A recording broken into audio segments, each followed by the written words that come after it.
Hey guys, Steve here.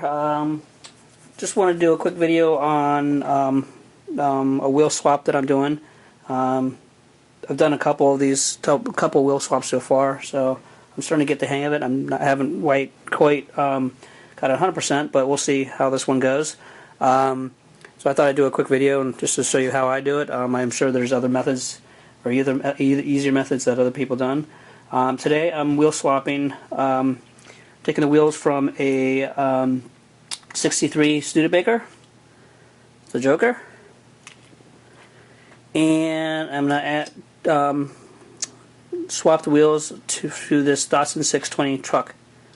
Okay, so let's go ahead and get started, and I'll show you. First thing is when I do a wheel swap, you want to make sure you have a nice soft cloth, because you don't want to scratch the car. And then basically you'll need a couple things here. You need some bits, drill bits, and a drill. The drill bit size that I'm using is, I think it's a 3/8 and 3/16. Excuse me, 3/16 bit. Some people, sometimes depending on the rivet on the bottom and the size and the access to the rivet, it may be easier to start with a smaller bit and then work your way up to a larger bit. In this case, I'm going to start with a smaller one. I'm going to start with a, looking at the bottom now, I'm going to start with a 9/64. Okay. And what you want to do is, with your drill that you have, you don't want to use the highest speed. You want to start slow. So you want slow speed, and we'll go ahead and drill the metal one. Now, some cars, most cars, Hot Wheel cars, will have, because this is a little bit more premium line, it has a metal base, metal body, so it's got metal rivets. Some of the mainline cars will have maybe at least one metal rivet and then a plastic rivet. And then there are other cars that only have one rivet, usually metal or plastic, and then it's notched. So this one particularly has, as you can see, looks like two metal rivets. So I'm going to go ahead and start. Alright, hopefully you guys can see this. And basically, watch yourself. That's another reason why you want to start slow speed, is you want to be careful. So the reason why I'm starting with a smaller bit is because it allows me to get a better seat and make sure that the drill, when I drill, I got dead center, versus with using a large bit, sometimes you won't get a good seat, and then it'll slide, and then you'll drill the rivet off center, and you don't want to do that. Okay, so let's go ahead and see if I can.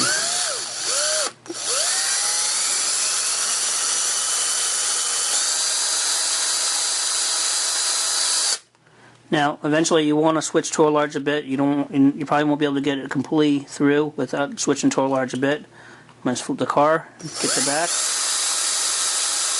And you want a good bit too. You don't want a dull bit, because as you can see, what you're trying to do is get the shavings off of the. You'll see with a good bit, you'll get the shavings and you'll get a good seat. So I drilled enough there. I'm going to go ahead and move up to my larger bit size, which is, like I said, it's a 3/16. Okay, so now I'm going to drill one slow.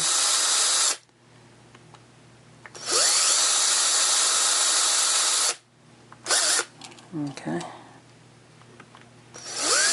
Now, normally when I do this, I would actually be going down, but just for the video, that's why I'm kind of doing it from the side. So, okay, so it looks like, as you look closely, right, you can probably tell how close it is to, let's see if I can get it, how close it is to getting the, where it's going to clear the metal base, the rivet. Okay, so let's go ahead and see if we can pop it. If not, then we'll have to, what I might do is switch to a larger bit. Okay, and this one I'm going to actually speed up here. We get more.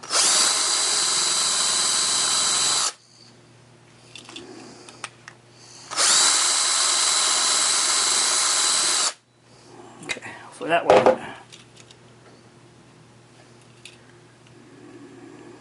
like I said, they're different. So I'm gonna come back here and we'll see if I can pop this using one of my other tools. Be right back. Okay, sorry about that. I'm back. I had to actually. That was a tough one. This might have been the first metal one that I've cracked open, but I basically had to use a punch and a hammer just to pry the base off. Really, depending on whether you want to keep your donator wheel donator car or not, depends on how much you care about it. Because I scratched it when I cut it, but I knew I already had several of these, so I don't need it. But finally, I was able to pry it open, so the rivet did pop out, and there you go. Okay, so all the Hot Wheels, newer Hot Wheels, have the axle of the wheels are actually held down by these tabs, 3 tabs. Again, usually they're either metal or plastic. Again, depending on whether you care about the car or not, depends on how you treat these tabs. But what you'll need is a small screwdriver, flathead screwdriver like this here, and we're just going to pry open the axle by lifting up the tabs. You just got to be careful that you don't try not to bend the axle itself. So I'm going to try to get a little twist here and usually it'll snap open just enough so you can remove the wheel. Okay. Right. We'll do the same thing on the other side.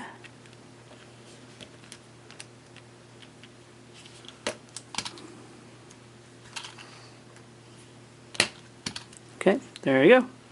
So now you have your wheel donators. Your wheel donors, okay? Going back to the 9/64 bit. Okay. Okay, and I'm gonna go ahead and now looks like these rivets are actually a little bit smaller. So that's why I'm starting with the. Let's switch the speed down to slow. Low.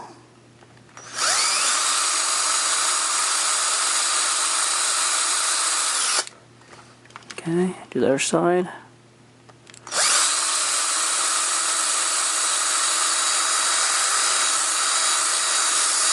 Because this one has a plastic base, getting the body to separate from the base should be pretty easy.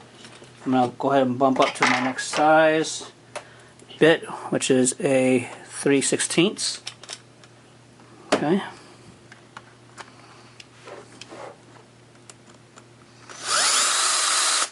That should be just enough to separate it, because you want to get the rivet down just enough so it'll clear the hole.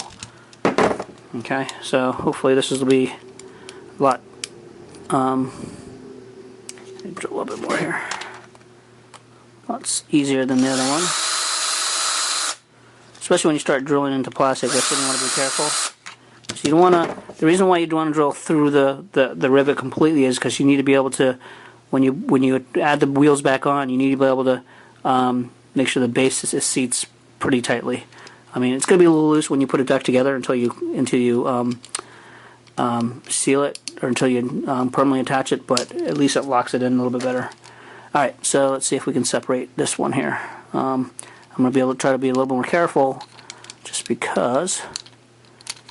So there it goes, just enough to pop open. Once you get one side, you get the other. There you go. Cool. Alright, so let's see. Okay, so we got plastic tabs again. Now, these you want to be a little bit more careful because this is your final car. And you want to be able to tack down the... when you add the new wheels back on, you want to make sure you can tack that back on. So, let's see if you can get these tabs to come out. Yeah.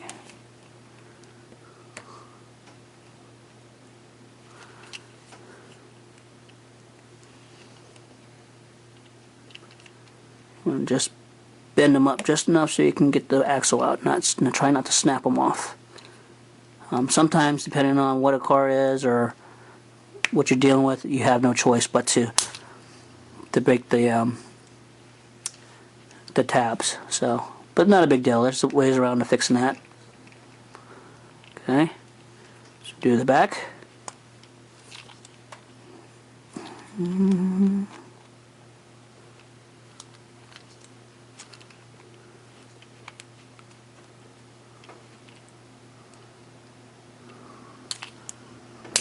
you go. Okay, so got the wheels off both cars.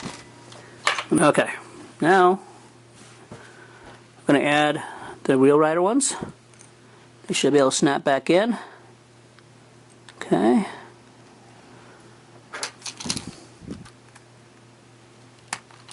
Just like that. And if you haven't destroyed the plastic tabs completely, then you can fold them back in as best as you can. Okay. If you have broken the tabs, and when you put the wheels back in, the new wheel riders back in, if they're not stained, the axle's not stained, just touch it up with some rubber cement or a glue stick. That's what I usually do. Like I said, I don't really go rolling them around once I do the wheel swap. It's mostly display anyway, so okay.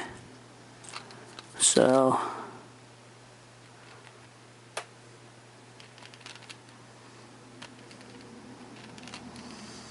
bend them back in.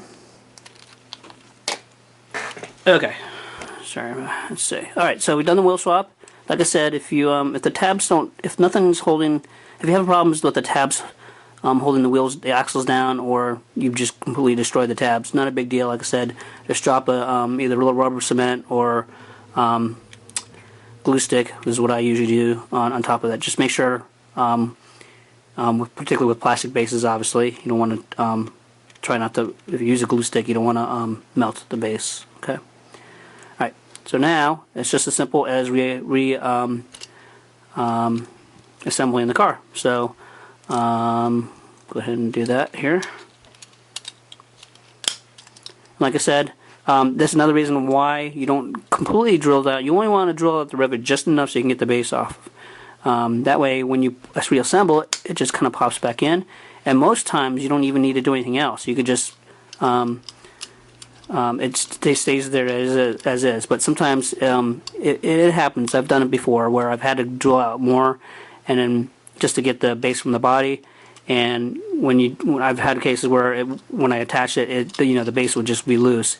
Not a big deal. That's again what I usually do is just apply a little rubber cement or glue stick to the rivet, and that'll hold it. Because like I said, I'm not going to be rolling these around.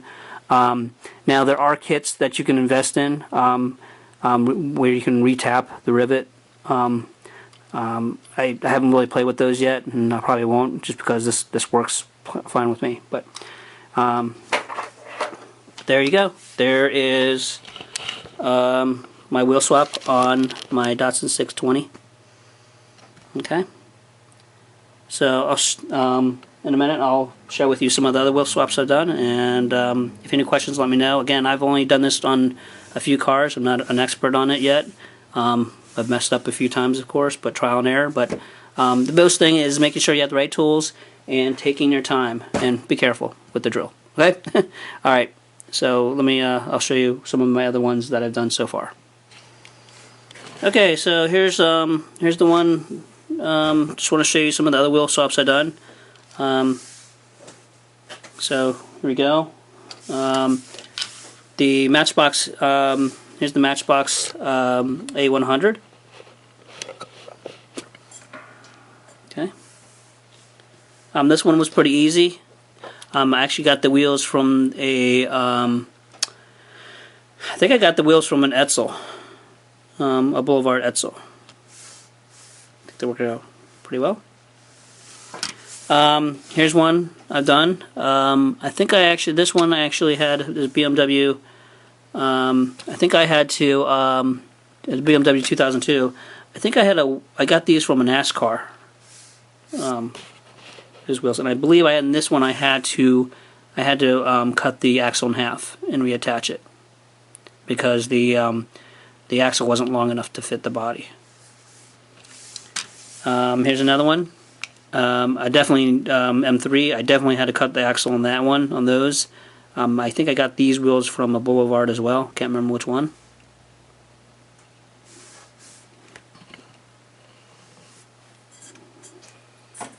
Okay, and then the final one I did was the BMW M3 as well, the Matchbox version. Picked a little bit bigger wheels on this one. I had to cut the axle on this one as well. and I can't remember what wheels I used as a donator for that. So so there you go. There's my wheel swaps. I hope you enjoyed it. I look forward to doing some more. Got any questions? Let me know. Again, I've only done this this many times, so trial and error, practice, etc. All right. So have a good one, and we'll talk to you guys later. Thanks.